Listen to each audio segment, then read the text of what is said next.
Vous allez voir dans cette vidéo quelques astuces de cotation pour vous aider à aller un peu plus vite sur la cotation des plans. Donc, je vais vous montrer quelques petits exemples. Je vais essayer de coter cette ferrure assez rapidement. Première chose, si je fais une cotation V, cote verticale, et que je fais un lasso, je ne suis pas obligé de cliquer tous les points. Vous voyez, déjà en faisant un lasso et que je fais un clic droit, on voit bien qu'il a pris tous les points. Donc ça, c'est la première chose. Ensuite, quand je mets une cote comme ça, si je souhaite avoir la cote totale en plus, vous avez un raccourci clavier en bas, qui est le U cote totale. Donc, vous allez voir, si je fais U, il me rajoute en plus de ma cotation de tous les points, la cote totale, donc ce qui permet de gagner du temps. Donc je recommence, je fais H, je peux dire tous les points que je souhaite avoir, par exemple l'axe ça, clic droit, U cote totale, et je place. Donc ça permet d'aller un peu plus vite. Voilà. Il se peut des fois que dans votre configuration graphique, si vous voulez coter des points, qui ne prennent pas tous les points. Il y a un réglage pour savoir si on prend tous les points ou pas. Je vais vous montrer un exemple concret. Ici, apparemment, je prends tous les points. Si je fais H, que je vais faire une cotation de ce chevronnage ici, voilà, ces points-là plus ces points, par exemple, on voit que il prend, du coup, chaque face. Sur cet exemple-là, par exemple, ça ne m'intéresse pas d'avoir chaque face de chevron. Je voudrais bien avoir une face sur deux, d'avoir, entre guillemets, l'anthrax. Donc là, j'ai un réglage possible dans CADWORK de définir ici, dans modifier graphisme, dans le réglage des cotations ici, là-dedans, 3 petits points, vous avez un menu ici qui permet de cote selon distance minimum. Ici, vous pouvez régler une valeur. Par exemple, mes chevrons font 80. Si je mets 100 mm, tout ce qui est en dessous de 100 mm ne sera pas pris en considération. Donc je recommence, je refais H, je fais un lasso. Voilà, je prends pas mon point de la coupe ici, je prends juste ce que j'ai besoin là. Clic droit, et regardez bien, il ne prend que, alors je vais faire U en même temps, il ne prend que la cote 1 sur 2. Par contre, il est obligé, vu que le prochain point c'est celui-ci, il est obligé de prendre le dernier point. C'est pour ça qu'on a ces deux cotes là, la cote 105 qui s'affiche, ce qui paraît logique. Mais voilà le principe, pour avoir une cotation rapide et efficace sur de la cote comme ça, et même regardez bien ce qu'on peut faire en plus. Je fais clic droit, je valide. Alors, j'aurais pu, je vais recommencer, V cote verticale, je fais un grand lasso, je peux faire un clic milieu sur ce point qui m'intéresse pas, clic droit, voilà, et je peux, si je le souhaite ici, dire que c'est une cote somme. Donc si je fais S cote somme, j'ai une cote somme. Est-ce que mon départ c'est le côté, je fais W, je change le départ, il sera de ce côté-là. Et dernière chose, R en cote décalée, en cote somme décalée, comme ça par exemple, et j'y vais. Voilà, ça me fait une cote somme, tout simplement, départ ici, et c'est parti.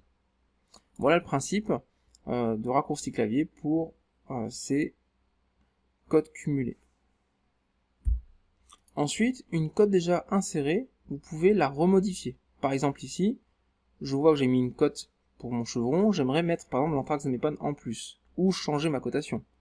J'active la cote, je fais 7 pour étirer. Alors 7 pour étirer, vous voyez, c'est pour redéplacer ma cote si j'ai besoin. Mais je peux aussi à ce moment-là changer les réglages que j'ai en bas, comme par exemple dire que c'est une cote somme, la cote totale, etc. Mais moi ce que je veux faire, c'est rajouter des points ou en enlever. Donc je refais encore 7, qui est le raccourci de édition. Ce qui fait que je fais le 2 fois le raccourci 7. Voilà, donc je le refais. 7, 7.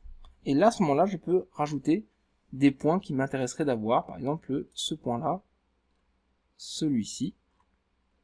Je zoome un peu, pour me planter de points. Celui-là. Et pourquoi pas, celui-ci m'intéresse plus. Clic milieu, je prends celui-ci et je prends celui du bout là. Voilà, je me donne un exemple, un bateau.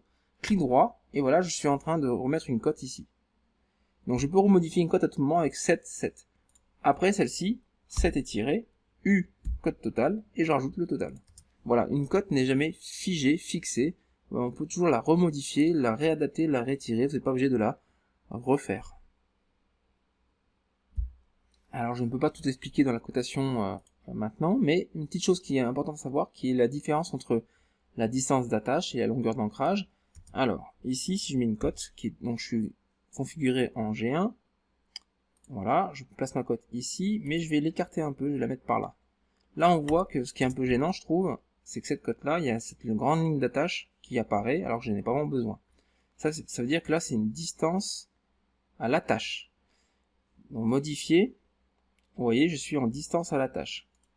Et dans cette distance d'attache, elle est réglée à 3 mm. C'est-à-dire que la valeur qu'il y a entre le bout de mon attache ici et le point de cote, il y a exactement en réel papier 3 mm. Moi, ça m'intéresse pas. Je préfère être plutôt en longueur d'ancrage du coup. Donc longueur d'ancrage. Voilà, il me demande la valeur d'angle d'ancrage. Ben moi, un trait de 7 mm, ça me suffira largement. Et voilà. Du coup, vous voyez, ça, cette valeur entre ici et là est de 7 mm, c'est la longueur d'ancrage. Donc, à voir dans la cotation si vous souhaitez plutôt avoir une longueur d'ancrage ou une distance d'attache. Voilà.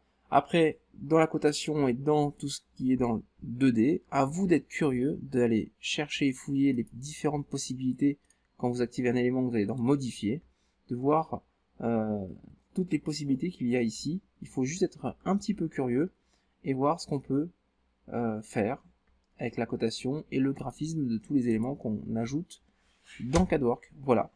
Fin des vidéos sur l'export plan 3D 2D. Les prochaines séries vidéo seront sur les trucs astuces en général, global avec CADWORK, 3D, 2D, les liaisons. Voilà, il y a beaucoup de choses à voir.